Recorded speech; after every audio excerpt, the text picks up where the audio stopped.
You've probably been told that you need to eat carbs in order to have energy, in order to be healthy, in order to perform as an athlete. That if you eat carbs constantly, you'll have energy forever and that everything will be sunshine and rainbows and everything is great. But what if I told you that there was a dark side to eating carbohydrates and that they could be the actual reason why you have declining health, why you may fail in diets, and why you may have inflammation, brain fog, etc.? My name is Kian, and I've been on a zero carb diet for over a year now, and it has absolutely revolutionized how I feel and just my day to day existence. And so today I want to share with you why carbs are worse than you think, and just what I've learned about how carbohydrates affect your body and what other options you have. And so at the end of this video, maybe you can make a decision on if you want to maybe reduce them and remove them from your diet, or if you want to continue being a carb addicted person who relies on hit after hit to maintain their mood and energy. Anyways, let's get into the video. So why are carbs worse than you think? And the first is that at a certain concentration in your bloodstream, carbohydrates, particularly glucose, just as an example here, becomes toxic to you. Okay. And so at a just fundamental level, we do need glucose. Okay. That's an undisputed fact. Certain cells in our body, like in our brain, and I believe in our there's certain cells in, I believe, our digestive system that also need glucose to operate. I could be wrong there, but there's certain cells in our body, regardless, that do need glucose to operate. Good thing is our body can make glucose, and I guess we can also eat it. But herein lies the problem whenever you eat carbohydrates and they go into your bloodstream. Every carbohydrate that you eat, it doesn't matter if it's a starch, if it's a sugar, if it's a super refined sugar, like, I don't know, like actual table sugar, or if it's, like I said, a starch like a potato. Whatever it is, it breaks down into sugar in your bloodstream. That's just the fundamental facts. Like, your body has to break it down into its individual parts. What are starches made out of? A little bit of sugars. And so they're just going to go into your bloodstream. The only carbohydrate we can't break down is fiber, but then we can't digest it. So it doesn't, that's irrelevant. But whenever you digest sugar, your blood sugar goes up. Okay, that should be pretty obvious. Whether it's slow or fast, it doesn't really matter. It still goes up. Okay, and like I said, at a certain concentration, above your body's normal baseline, which it wants to keep at homeostasis levels, it's going to become a toxic dose. Now, if it's a little bit up, it probably isn't that bad, but whenever it really spikes up, that can be where you get into the danger zone. But even chronically elevated levels above where your body wants it to be can still end in not great things. But continuing on this story of how glucose is toxic, whenever it reaches a certain concentration, what's going to happen is the glucose molecules or the sugar floating around in your bloodstream is going to start binding to things in your blood. So it could be your blood vessels, it could be random tissues, random cells that it finds, and it just binds to them. And so that is called glycation.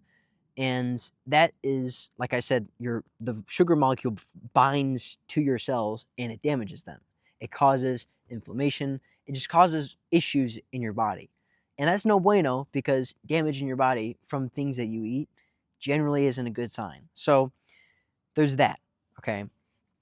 But whenever it gets really, really unregulated, like if you were to have diabetes or something, and this is why diabetics are at kind of like a high risk for stuff like they can get amputations and whatnot, that's because the blood sugar has been misregulated for so long that it's starting to damage the nerve endings and like the nerves in like their hands, their feet, their legs. And so they can get crazy stuff like toes, feet, whole legs amputated just because their blood sugar was too high.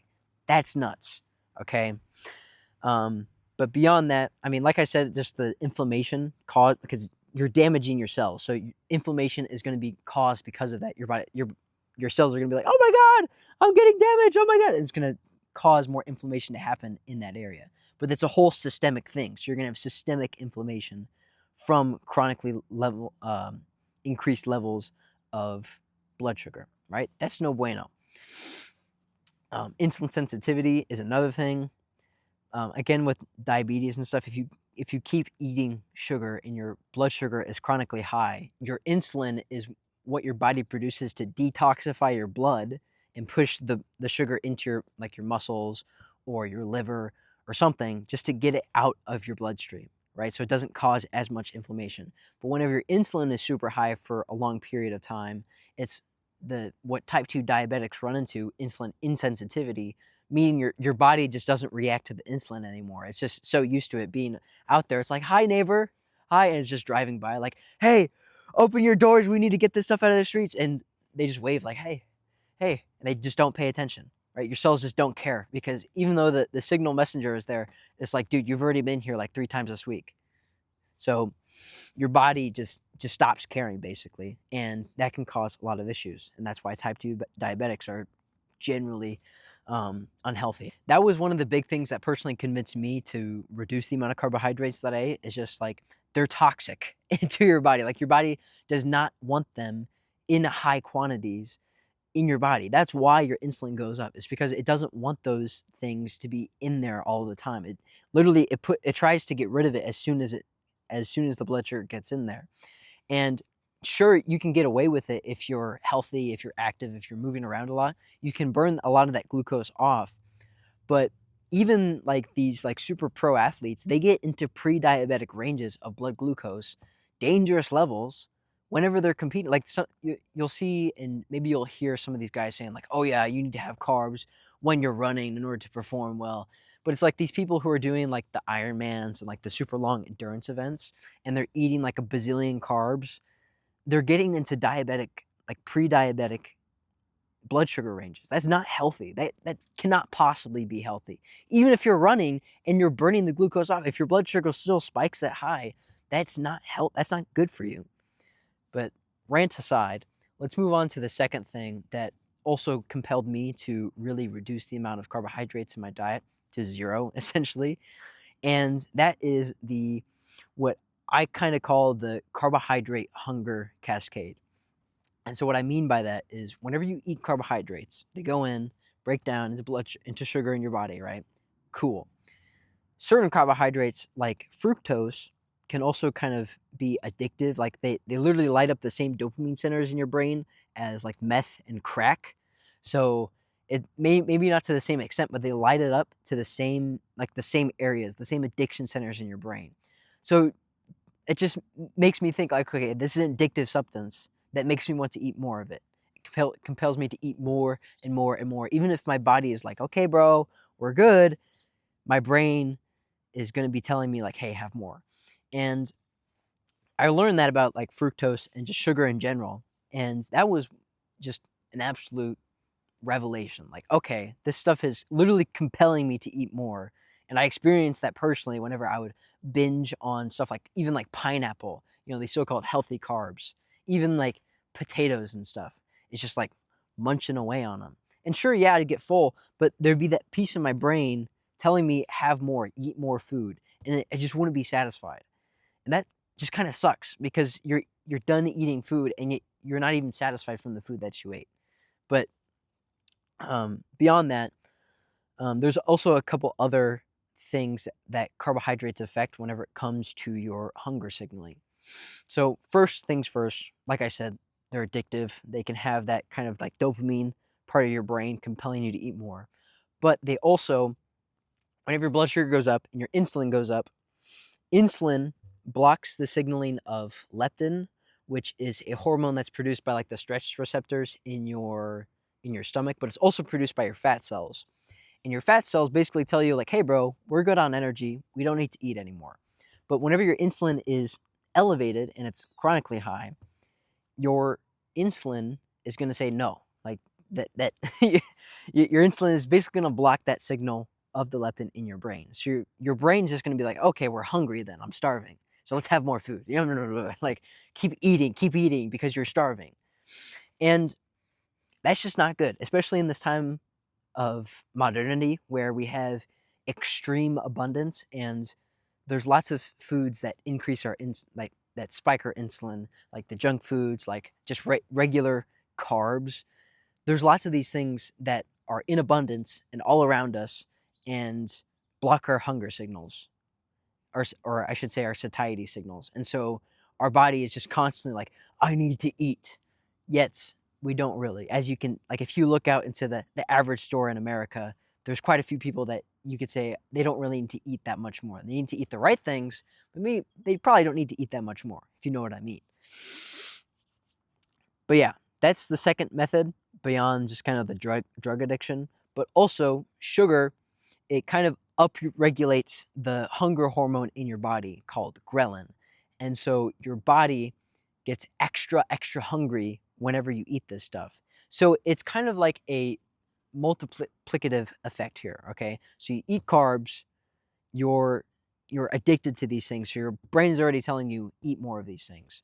The next part is that your satiety signals are gone, right? Your brain is blocked from your fat cells in your stomach telling you like, "Hey bro, we're full. We're good. We have enough energy." That's the second factor. And then threefold, your body is also telling you, "Hey, we're hungry. Hungry hippo. Eat more food." That's a recipe for absolute disaster. Like I was saying, in this time of abundance, that's not good. And that's what happened to me a lot whenever I was eating just like even the healthy carbohydrates constantly. I would get some potatoes or I'd get some fruit, eat a little bit, and then I have some more, and then some more, and then some more. And you can already imagine whenever I was eating junk food, like 2 years ago, year and a half ago, whenever I was doing that, it's the same thing. I mean, that's kind of obvious because it's junk food. It's hyper palatable, super tasty. That's kind of obvious. You're going to overeat that stuff pretty easily. But it was the same thing with even the healthy carbs. And so I just want you to keep that in mind. If you have in the past or you are currently struggling with overeating these things, that if you stop eating them, it's going to more than likely help you regulate your hunger a lot better, because these things, even that they're whole foods and even that they're healthy, the things inside of them, the carbohydrates, the fructose, the glucose, whatever, the sugar that all breaks down to in your bloodstream, is causing these cascade of effects that lead people to overeating. And that's what I exactly struggle with myself. If you don't struggle with that, like, okay, fine. I just be aware that maybe that those things are affecting your hunger signals. And maybe if you change the way that you ate, maybe lowered the carbohydrates, you actually might feel more satisfied with the food that you eat. On what are the consequences of these things? I kind of already talked about this, but diabetes, that's one. If you constantly eat carbs and stuff, you're gonna start developing insulin resistance, especially if you like, even if you exercise a ton. Like it's very hard to outwork a ton of extra carbohydrates. Like you can start developing diabetes. You can start developing pre-diabetes already if if you're intaking a ton of carbohydrates. You can develop, I mean, that is insulin resistance, right? And then a ton of other chronic diseases are, the chance of you getting those whenever you have diabetes is massively increased. Like heart disease, stroke, cancer, that's one. There's lots, like whenever you have diabetes, the chances of you dying, like the mortality from other chronic diseases and the chance of you getting other ones are just massively increased. So that's just no bueno. But other ones are quick fat gain. I experienced this myself whenever I was trying to quote unquote bulk. It was actually just eating a bunch of food and just expecting to grow muscle. But I was getting a lot of fat. I gained maybe 10, 12 pounds over the course of like 4 or 5 months, maybe probably more in less time actually. And the majority of that was actually fat. And I look back at that time of my life. It was late 2023 whenever I did that, early 2024. I really regret that time because I felt awful and it sucked, to be quite frank. You get whack energy because of the blood sugar hikes and crashes. Yeah, you probably can get a little bit more even keeled energy if you eat more regular meals throughout the day and you eat carbs with those. But I'll get to approach in a second that kind of eliminates the need to do that. But yeah, I always ran into whack energy whenever I was eating carbohydrates, and I know a lot of people that also deal with that. They eat a meal and they feel pretty good for a little bit and then they crash down. They need to eat some like pre-workout meal to have a good workout. They need to do this and that in order to maintain their energy. I don't have to do that anymore. Like I can literally fast for like half the day. I can not eat food for half the day, be perfectly fine. I can eat before a workout and be pretty okay. I can not eat before a workout and be pretty okay. My energy throughout the day is relatively stable, assuming I got pretty good sleep and I'm drinking enough water. It's pretty simple. Um, but yeah, it's like your energy's kind of whack with carbs, and that can cause like brain fog. You know, you're tired, you just can't think straight. I used to always run into these times where I just couldn't think. Like my brain, my head felt like inflamed and puffy, and I just couldn't think straight. I couldn't pair two sentences together in like a coherent sense. And I just felt awful for a lot of my life actually. And I'm glad that I've changed things. So, anyways, now that I've kind of talked you off the ledge of why carbs are so bad for you, let's talk about what you should do instead. What else can you do? Well, if you don't eat carbs or you really lower the amount of carbohydrates that you eat, what else are you left with? You're left with two other macronutrients: fat and protein. And that's what I really suggest that you eat more of. Maybe not, like if you want to keep some carbs in, okay, fine. I don't do that because it's made me feel way better. But if you increase the amount of fat and protein that you eat, you're not going to run into nearly the same problems as eating a ton of carbohydrates will get you. And so I suggest going towards more of a ketogenic approach. So that means burning more, like using more fat as energy and eating more protein as well, and just lowering the amount of carbohydrates you eat, if not completely removing them from your life. And the reason why I think keto is such a great option is because fat is a very good fuel source. I'm being completely honest. Like some people will say, "Oh, but you need to have carbs in order to perform as an athlete." I haven't come across that. My times as an athlete depend on how hard I train and how hard, like if I actually put in the work to run or to lift or whatever. That's what determines my performance as an athlete. It's not like what I eat. To be completely like, it doesn't make any sense to me personally. And they've also run a lot of studies on ketogenic versus carb athletes, and the glycogen, the energy stores, the whatever, they're about the same, to be honest. Like they perform about the same.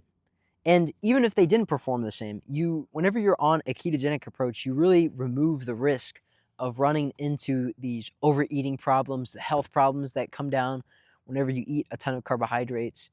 And in my personal experience, I just feel way, way better. So I don't care if I take like a 10 or 5% performance hit.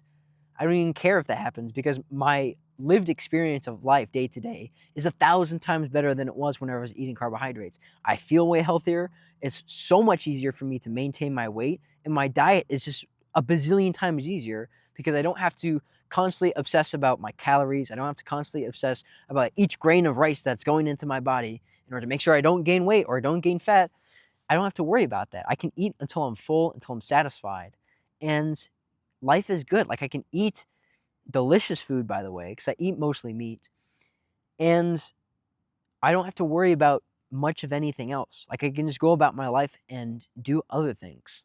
So that's really why I think the ketogenic approach is ideal. You get all the protein you need, obviously. Fat is a very good fuel source, probably better than carbs, in my opinion.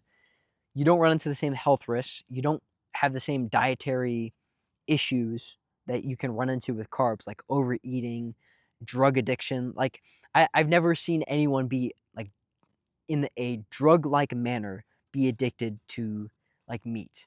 It just doesn't seem possible unless you lace it with like crack or something. Like I don't think that's even possible. And that certainly hasn't been the case with me.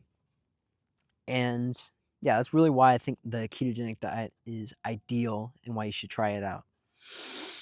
So yeah, those are really the reasons why carbs are worse than you thought. If you like what I'm saying and you want to try out this whole ketogenic diet, eating more fat, eating more protein, but you need help and you are struggling with quitting carbs and you still have a carb addiction, that's okay. You can work through it. But I've made a course that will help you switch onto the diet, a ketogenic diet, and help you stick to it long term so you can really see the benefits of sticking to a healthy diet like that. So if you want help with that, go check that course out in the description. And yeah, I'll see you in the next one. Bye.